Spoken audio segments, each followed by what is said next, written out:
Hi dear learners, welcome back again. This is Aminul Islam here, and today in this lesson I'm going to show you how to form sentence. And I promise you in this lesson English sentence formation is getting easy today. Just keep in touch with me till the end. ওকে, তো প্রিয় শিক্ষার্থী বন্ধুরা, আজকের এই লেসনে আমি তোমাদের দেখাবো কিভাবে ইংরেজিতে বাক্য গঠন করতে হয়।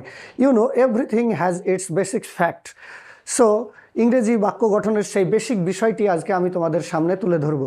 তোমরা যারা ইংরেজিতে বাক্য গঠন করতে পারো না বা ইংলিশে কথা বলতে পারো না, তাদের মূল প্রবলেমটাই হচ্ছে যে এই ইংলিশ বাক্য গঠনের যে বেসিক বিষয় রয়েছে সেই বেসিক বিষয়ে তোমাদের প্রপার নলেজ নেই। However, no problem. Try to listen to me with rapt attention and I am damn sure you can easily understand how to form English sentence. Okay? And if you can understand this lesson properly, you will feel no problem to speak in English fluently. Okay? তাছাড়া তোমরা যারা মাধ্যমিক এবং higher secondary লেভেলে পড়াশোনা করছো এবং যারা কম্পিটিটিভ এক্সামের কথা ভাবছো, আশা করছি আজকের এই লেসনের পর তোমাদের রাইটিং স্কিলে কোনো রকমের হেজিটেশন ফিল হবে না। ওকে, নাও লুক অ্যাট দি বোর্ড। তো তোমরা দেখো এখানে বোর্ডে একটা স্ট্রাকচার লেখা হয়েছে। এটা একটা পূর্ণ বাক্যের গঠন। This is the full structure of A complete sentence. এটা হচ্ছে কি একটা পূর্ণ বাক্যের গঠন। তো একটা পূর্ণ বাক্যে এতগুলো এলিমেন্ট থাকতে পারে। কি কি দেওয়া আছে? সাবজেক্ট, সাবজেক্টের পরে অক্সিলারি ভার্ব, অক্সিলারি ভার্বের পর মেন ভার্ব, মেন ভার্বের পর অবজেক্ট 1, অবজেক্ট 2, তারপরে এখানে এমপিটিসি, অর্থাৎ এটা সংক্ষেপে বলা হয়েছে। তো এমপিটিসির ফুল ফর্মটা আমরা এখানে লিখে দিয়েছি। দেখো কি বলা আছে, M for adverb of manner. এখানে অ্যাডভার্ব অফ ম্যানার বলতে এম লেখা হয়েছে, টি বলতে প্লেস বোঝানো হয়েছে, টি ফর টাইম, টি বলতে কি বোঝানো হয়েছে টাইম, এবং সি ফর কজ। এখানে সি বলতে কি বোঝানো হয়েছে কজ।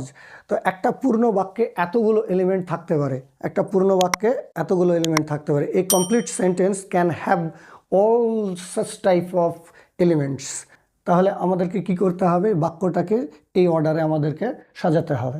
বাক্যটাকে কী করতে হবে? আমাদেরকে এই অর্ডারে সাজাতে হবে। প্রথমে কি লিখব? সাবজেক্ট। সাবজেক্ট কথার অর্থ কি? কর্তা। কর্তা কি করে? ক্রিয়া সম্পন্ন করে। সাবজেক্ট কথার অর্থ কি? কর্তা। আর কর্তা কি করে? ক্রিয়া সম্পন্ন করে। তাহলে কর্তা অর্থাৎ সাবজেক্টের যে পজিশান, আমরা সাবজেক্টকে সেই পজিশানে লিখব। ঠিক আছে। নেক্সট আসছে কি? Auxiliary verb. অক্সিলারি ভার্বের পর মেন ভার্ব, মেন ভার্বের পর object 1, object 2. Sometimes it is seen that there are 2 objects of a transitive verb in a sentence. কখনো কখনো দেখা যায় যে বাক্যে একটা ট্রানজিটিভ ভার্বের কটা অবজেক্ট থাকে? দুটো অবজেক্ট থাকে। সেই জন্য আমি এখানে কি করেছি? দুটো অবজেক্ট লিখেছি। ঠিক আছে। তো সেই দুটো অবজেক্টের মধ্যে একটা ডাইরেক্ট অবজেক্ট থাকতে পারে, একটা ইনডাইরেক্ট অবজেক্ট থাকতে পারে, বা ফ্যাক্টেটিভ অবজেক্টও থাকতে পারে। তো যাই হোক, দুটো অবজেক্ট থাকলে আমরা কি করব? এইভাবে পরপর লিখব। নেক্সট কি? অ্যাডভার্ব অফ ম্যানার লিখব। অ্যাডভার্ব লিখব, অ্যাডভার্বের পরে প্লেস, প্লেসের পর টাইম, টাইমের পর কজ। ঠিক আছে। তাহলে সম্পূর্ণ বাক্যটাকে আমরা সাজাবো এই অর্ডারে। ঠিক আছে। আমরা কোনোভাবেই আমরা সেন্টেন্সের এই যে স্ট্রাকচারের বা ফর্মের এই যে অর্ডার, সেই অর্ডারটাকে কোনোভাবে আমরা ব্রেক করব না বা স্কিপ করব না। ঠিক আছে। তাহলে আমরা কিভাবে সাজাবো? প্রথমে সাবজেক্ট, সাবজেক্টের পর অক্সিলারি ভার্ব, অক্সিলারি ভার্বের পর মেন ভার্ব, মেন ভার্বের পর object 1, object 2, adverb of manner, তারপরে প্লেস, টাইম, কজ। ওকে।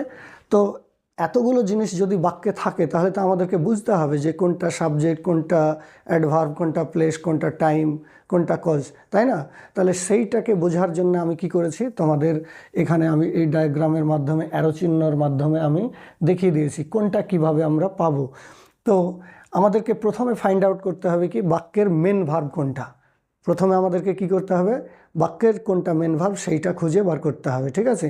আমি যদি মেন ভার্বটা খুঁজে বের করতে পারি বা আমি বুঝতে পারি যে এইটা বাক্যের মেন ভার্ব, তাহলে বাকিগুলো অটোমেটিক তোমাদের সামনে চলে আসবে। ঠিক আছে।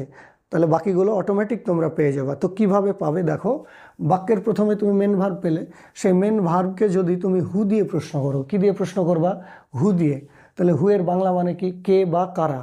হু এর বাংলা মানে কে বা কারা। তো বাক্যের মেন ভার্বকে বা মূল ক্রিয়াপদ যেটা, সেটাকে যদি আমরা কে বা কারা দিয়ে প্রশ্ন করি তাহলে একটা অ্যান্সার পাবো। আর সেই অ্যান্সারটাই হবে কি? ওই বাক্যের সাবজেক্ট। আর সাবজেক্ট যেই পেয়ে যাব, সাবজেক্টটাকে আমরা সাবজেক্টের স্থানে ইউজ করব। ঠিক আছে। নেক্সট এসো অক্সিলারি ভার্ব। অক্সিলারি ভার্ব বাক্যে থাকতেও পারে, নাও থাকতে পারে। যদি থাকে তাহলে অক্সিলারি ভার্ব বসাবো। এবার দেখো মেন ভার্বের পরে কি আসছে? Object 1, object 2। তো অবজেক্ট 1 এটা কি হবে? এটা ইনডাইরেক্ট অবজেক্ট হবে, অর্থাৎ ব্যক্তিবাচক অবজেক্ট হবে। তো সেই অবজেক্টটা যদি আমরা পেতে চাই সেই অবজেক্টটাকে যদি আমরা ফাইন্ড আউট করতে চাই বা বুঝতে চাই, তাহলে আমাদেরকে কি করতে হবে, মেন ভার্বকে হুম দিয়ে প্রশ্ন করতে হবে। কি দিয়ে প্রশ্ন করতে হবে? হুম। আর হুমের বাংলা মানে হচ্ছে কি, কাকে বা কাদেরকে। কাকে বা কাদেরকে, সিঙ্গুলার নাম্বার হলে কাকে বলবো, আর প্লুরাল নাম্বার হলে কাদেরকে বলবো। ঠিক আছে, নেক্সট আসি কি, অবজেক্ট টু। অবজেক্ট টু এটা কি, ডাইরেক্ট অবজেক্ট অর্থাৎ বস্তুবাচক। তো বস্তুবাচক অবজেক্ট যদি পেতে চাই, তাহলে আমরা মূল ভার্বকে কি দিয়ে প্রশ্ন করব, হোয়াট দিয়ে। আর হোয়াটের বাংলা মানে কি, কি। কি অর্থাৎ মূল ভার্বকে কি দিয়ে প্রশ্ন করলে যে আনসারটা পাওয়া যাবে সেটা হবে কি, ডাইরেক্ট অবজেক্ট। আর ডাইরেক্ট অবজেক্টের যেখানে প্লেস, সেখানে আমি ডাইরেক্ট অবজেক্টকে বসাবো। নেক্সট আসি কি, অ্যাডভার্ব। তো অ্যাডভার্ব কিভাবে পাবো, আমরা বাক্যের মেন ভার্বকে যদি হাউ দিয়ে প্রশ্ন করি, কি দিয়ে, হাউ। হাউ এর বাংলা মানে কি, কিভাবে। হাউ এর বাংলা মানে কিভাবে। তো কিভাবে দিয়ে প্রশ্ন করলে আমরা আনসার পাবো যে, আর হাউ দিয়ে প্রশ্ন করার পর অ্যাডভার্ব পেলেই সেই অ্যাডভার্বকে আমরা কি করব, অ্যাডভার্বের যে পজিশান, মূল ভার্বের পরে, মূল ভার্বের পরে যদি অবজেক্ট থাকে তাহলে অবজেক্টের পরে। ঠিক আছে, তাহলে অ্যাডভার্বের যেখানে পজিশান, সেই পজিশানে আমরা অ্যাডভার্বকে ইউজ করব। ক্লিয়ার। নেক্সট আসি কি, প্লেস। তো প্লেস পাওয়া খুবই সহজ, তার কারণ হচ্ছে কি, হোয়ার দিয়ে প্রশ্ন করলেই প্লেস পাওয়া যাবে। হোয়ার কথার অর্থ কি, কোথায়। হোয়ার কথার অর্থ কোথায়। তো তুমি কোথায় যদি বলো, তাহলে তার আনসার যদি পাও, সেটাই কি হবে, সেটাই হবে প্লেস। Next time. হোয়েন দিয়ে প্রশ্ন করলে, হোয়েন মানে কি, কখন। তো কখন বলে প্রশ্ন করলে যে আনসারটা আসবে সেটা হবে টাইম। আর লাস্ট সেটা কি, সি অর্থাৎ কজ। কজ মানে কি, কারণ। তো কারণ পেতে গেলে তোমরা হোয়াই দিয়ে প্রশ্ন করবা।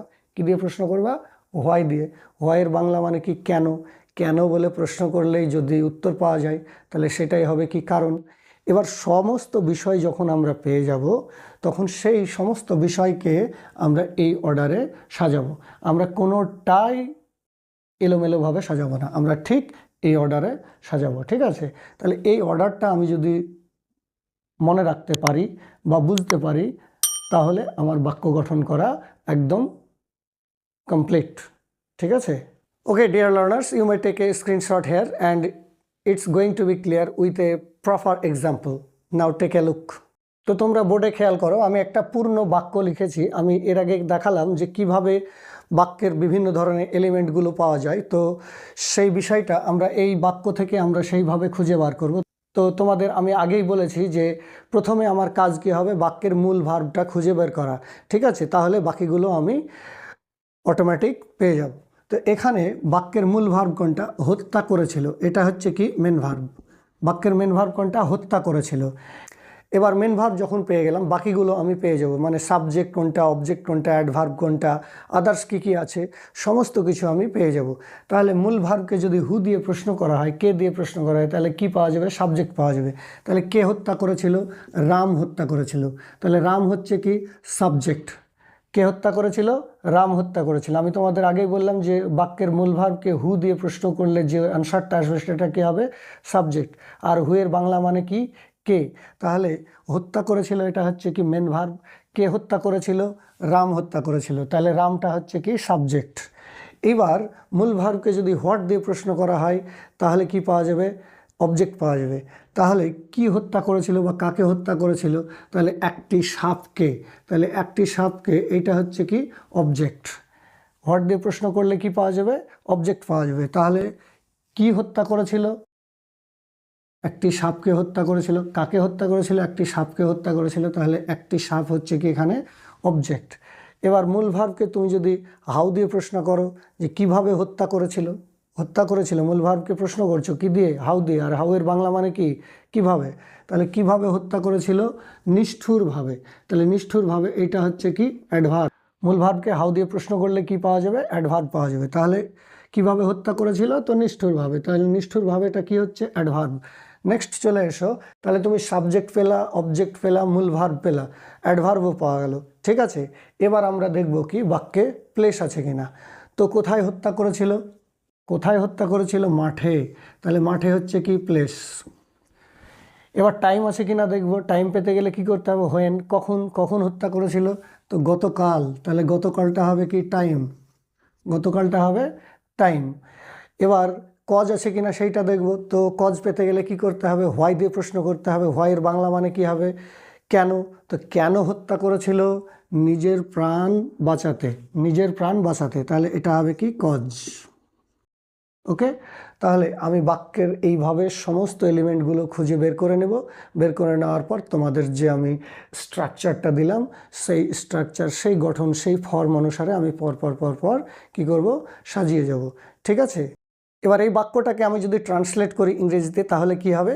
আমি ওই অর্ডারে সাজাবো। তাহলে প্রথমে কি আসবে? সাবজেক্টকে এখানে রাম, সাবজেক্টকে রাম, রামের পরে কি আসবে? Auxiliary verb. তো সাবজেক্টের পরে অক্সিলারি ভার্ব, এখানে এটা পাস্ট ইনডেফিনিট টেন্স হওয়ার জন্য এখানে অক্সিলারি ভার্বের প্রয়োজন নেই। তাহলে অক্সিলারি ভার্ব মাইনাস করে দাও। পরের বিষয়টা নিয়ে চলে এসো। পরের বিষয়টা কি? Main verb. তাহলে মেন ভার্ব কি? হত্যা করেছিল, ইংরেজি কি? Killed, Ram killed. এবারে কি আসবে? অবজেক্ট কটা আছে? দুটো। তো দুটোর এখানে দুটো অবজেক্ট নেই, এখানে কটা অবজেক্ট আছে? একটা আছে। তাহলে একটা মাইনাস করে দাও, যে অবজেক্টটা আছে সেটাকে ইউজ করো এখানে। তাহলে অবজেক্ট কোনটা? একটি সাপ, এ স্নেক।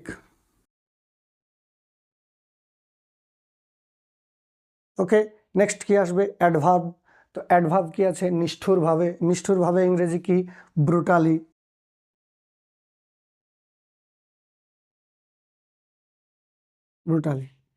নেক্সট কি আসবে? প্লেস। এখানে প্লেস আছে কি? দেখো, হ্যাঁ প্লেস আছে। প্লেস কি? মাঠে ইংরেজি কি? In the field. নেক্সট কি আসবে? টাইম আছে। টাইম কি? গতকাল ইংরেজি কি? ইয়েস্টারডে।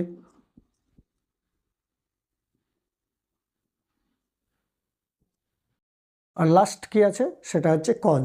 তো কজ এখানে আছে কিনা দেখবো। তো কজ তো আমরা পেয়েছি, কি পেয়েছি? যে নিজের প্রাণ বাঁচাতে। তাহলে কজটা কি হবে? নিজের প্রাণ বাঁচাতে ইংরেজি কি?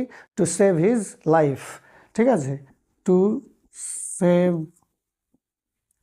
His life. Ram killed a snake brutally in the field yesterday to save his life.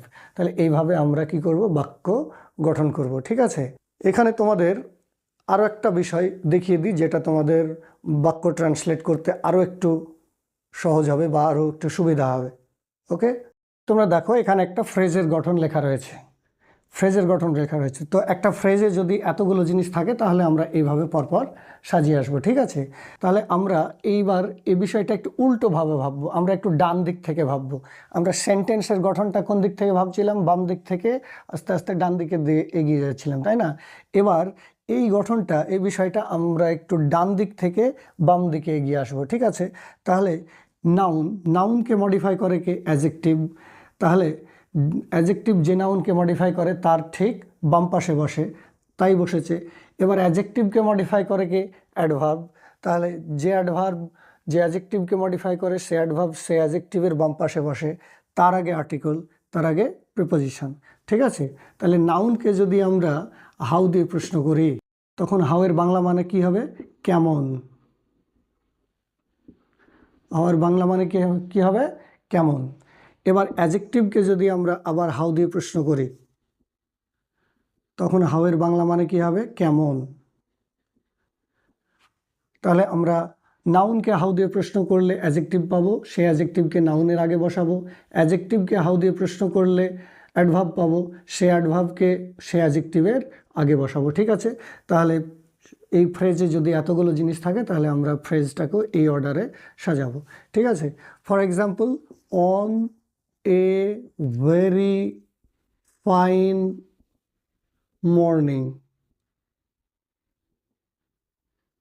তাহলে মর্নিংটা হচ্ছে কি? নাউন, ফাইনটা কি? অ্যাডজেক্টিভ, ভেরিটা কি? অ্যাডভার্ব, এ আর্টিকেল, আর অন হচ্ছে কি? প্রিপোজিশন। ওকে, তাহলে আমরা সেন্টেন্সের যেভাবে গঠন তোমাদের দেখালাম, তোমরা সেইভাবে সেন্টেন্স গঠন করবে, আর ফ্রেজের গঠনকে এইভাবে সাজাবে। ঠিক আছে, তো আশা করছি আজকের রিলেশন তোমাদের সেন্টেন্স গঠনের ক্ষেত্রে যথেষ্ট উপকারী হবে। তো এইরকম ইংলিশের লেসন পেতে আমার চ্যানেলকে সাবস্ক্রাইব করবে, ইংলিশ উইথ আমিনুল চ্যানেলকে সাবস্ক্রাইব করবে, আর ফেসবুকে আমার পেজকে ফলো করবে। ওকে, থ্যাংক ইউ।